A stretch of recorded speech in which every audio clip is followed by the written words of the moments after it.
Okay, we're going to be making bone broth, and the first thing that we need to do is take these bones and put them in a cold water bath and blanch them for just about 15 minutes before we roast them.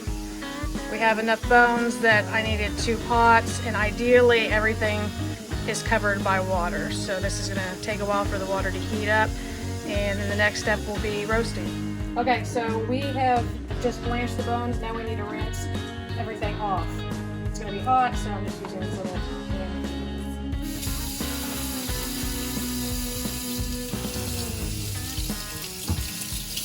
So rinsing it off is just getting all the kind of gunk that's been built up off of it, and then they'll go into a roasting pan. Okay, so I took 3 white onions. You can use any onions that you want. This is just what we had on hand. And then a whole big bag, I think it was like a pound, 2 pounds, I think it was probably 2 pounds of baby carrots. And then a bag of celery. Cut everything up, and I distributed it between 2 roast pans because we had enough. Also, off camera, we cut the bones in half so that they will fit. It also exposes the marrow.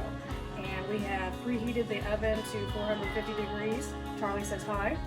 And we are going to roast both of these at the same time. Let's see if that fits there. This one will go on the bottom. We'll roast that. While we're doing that, we're going to clean the top of the stove because they decided to boil over when I wasn't paying attention. And more importantly, we are going to clean these pots. This is what we were blanching them in. They need to be cleaned before we simmer again and get all that nasty crap out.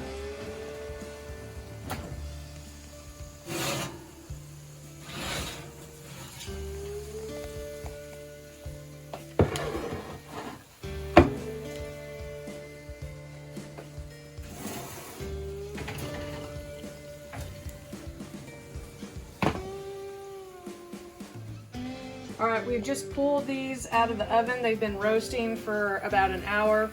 I let them roast for 30 minutes, and then I opened it up and I stirred them up a little bit and just kind of moved everything around. Now what we're gonna do is we're gonna transfer everything that's in both these roasting pans into our cleaned pot so that we can get the water boiling and then let it simmer for 8 to 24 hours, kind of however you feel. I am going to add some minced garlic. You could add garlic cloves to the roasting before. I didn't have any cloves.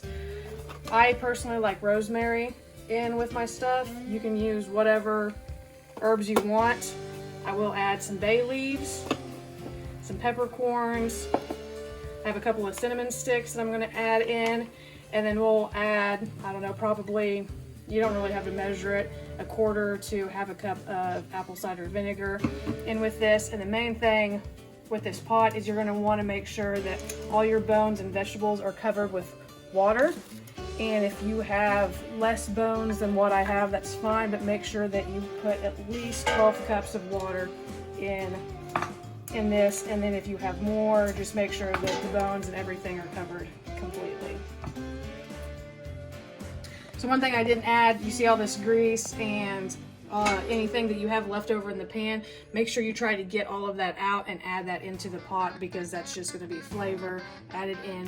Probably the easiest way to do that is just go ahead and add some water and mix it around and then pour it in there. You're going to need to pour water into your pot anyway. Now that it's boiling, we're going to slow it down to a simmer and let it simmer for the next 8 to 24 hours.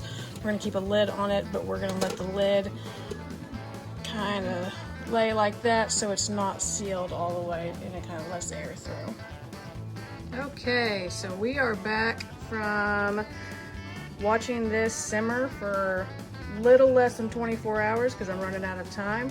So what I'm going to do now is I'm going to strain all of this stuff out of the juice. This is what I've got going on over here. And then I am just going to save the bones that have been in here and pull the meat off, maybe do something with them, and probably feed the dog those bones. So when you see me next time, we're gonna have strained broth. All right, here is all of our leftovers. This is everything that has been in the pot simmering for about 24 hours. Here's all the bones. There's meat still attached on some of it. We can pull that off and make sandwiches or do whatever we need to. And here is what we've been looking for. So you see this fat is already starting to render on top. Our next goal is to cool this down so we can remove that fat layer off top. If you want, you can kind of see the rosemary leaves in there. If you want to pull that out, you can use a smaller mesh strainer than what I did. I just used this strainer and some of the rosemary leaves came through. I'm fine with that, but if you're not, just use a smaller mesh and that'll make sure that that's not in there. And also, if you want to get the fat on top more quickly, just add ice to it and put it in the refrigerator, and then you'll be able to remove that fat layer on top once it's hardened. All right, we see here that we have this fat layer on top, and I'm just going to want to remove it. You don't have to, but I prefer to remove the fat layer so that I have the broth without the fat in it. You can use a spoon or a fork or whatever that you want to use. You can see it's coming up really easy, and I'll just toss this. Here is our final product. This is the finished product of the bone broth.